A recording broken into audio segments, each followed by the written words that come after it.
बिस्मिल्लाहिर्रहमानिर्रहीम अल्हम्दुलिल्लाहि रब्बिल आलमीन जज़ल्लाहु अन्ना मुहम्मदन मा हुवा अहलुहु सल्लल्लाहु अलैहि वसल्लम। मोहतरम व्यूअर्स, मैं अपने चैनल उम्मे उमर में आप सब का खैर मकदम करती हूँ। उम्मीद है कि आप सब खैर खैरियत से होंगे। तो मोहतरम व्यूअर्स, कल हमने खलखला वाला सबक का प्रैक्टिस किया था, पढ़ा था। उम्मीद है कि आपने उसको अच्छे से प्रैक्टिस किया हो और अपने दिमाग में उन 5 लेटर्स को बिठाया हो। वो कौन से हैं? कौफ, तो, बा, जीम, दाल। अभी इस टॉपिक को मैं इसलिए इतना ज़्यादा स्ट्रेस कर रही हूँ क्योंकि आगे में जब हम लोग कैटेगरीज को डिवाइड करेंगे तब आपको कन्फ्यूजन नहीं होगी। आप ये 5 लेटर्स को दिमाग में अच्छे से मजबूती से बिठा लीजिए। जब भी इस पर सुकून आए तो हमारी आवाज़ बाउंस होके हमारे पास आएगी, और या फिर एको भी कह सकते हैं आप, या उर्दू में कहें तो आवाज़ मखरज से टक्कर खाकर अलग हो जाती है। अब ये वाली जो हमने एक्सरसाइज शो की थी पिछली वाली वीडियो में, यहाँ पे सिर्फ 2 लेटर्स के बारे में हमने दिया था, पढ़ने की मशक कराई थी, प्रैक्टिस कराई थी।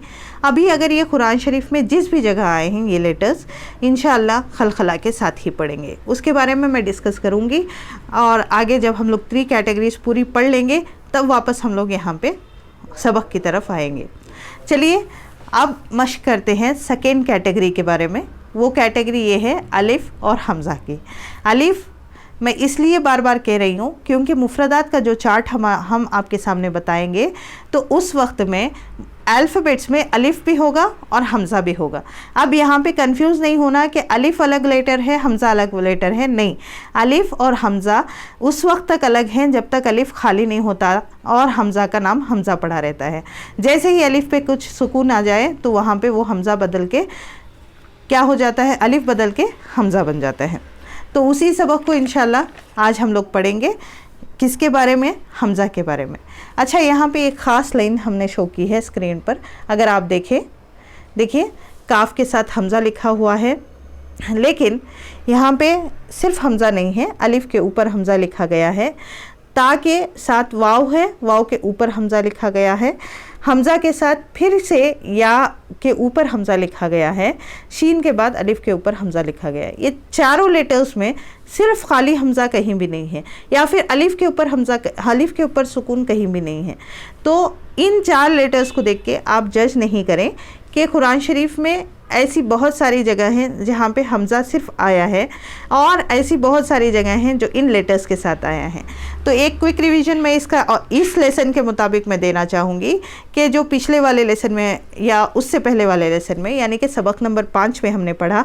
अगर आप तफसीली जानना चाहते हैं उसका लिंक डिस्क्रिप्शन बॉक्स में है, आप जाके देख सकते हैं। अब यहाँ पे उस सबक में हमने पढ़ा अलिफ, वाव, या, ये 3 लेटर्स ऐसे हैं अगर इन पर हमज़ा लिखा जाए तो नीचे वाले जो अलिफ और या वाव है उनको नहीं पढ़ा जाता, सिर्फ हमज़ा ही पढ़ा जाता है। उस हिसाब से इस सबक में अगर हम लोग देखें तो या वाव अलिफ के ऊपर जो हमज़ा लिखा गया है सिर्फ हमज़ा ही पढ़ेंगे, नीचे वाले लेटर्स बिल्कुल नहीं पढ़ेंगे, यानी उसकी कोई वैल्यू नहीं होगी। तो चलिए हम लोग आज के सबक में हमज़ा के और अलिफ के बारे में पढ़ते हैं और सीखते हैं कि उसको कैसा पढ़ा जाए। ये बार बार मैंने आपको डिस्कस किया है कि अलिफ और हमज़ा पर सुकून आए तो आवाज़ को झटके से पढ़ें, हमज़ा की आवाज़ झटके से पढ़ें। जैसे कि पहले वाली एग्ज़ाम्पल, काफ हमज़ा ज़बर, क्योंकि अलिफ खाली है, अलिफ के ऊपर हमज़ा है ना, तो अलिफ की वैल्यू 0 हो जाती है, सिर्फ हमज़ा को पढ़ेंगे। काफ हमज़ा ज़बर का।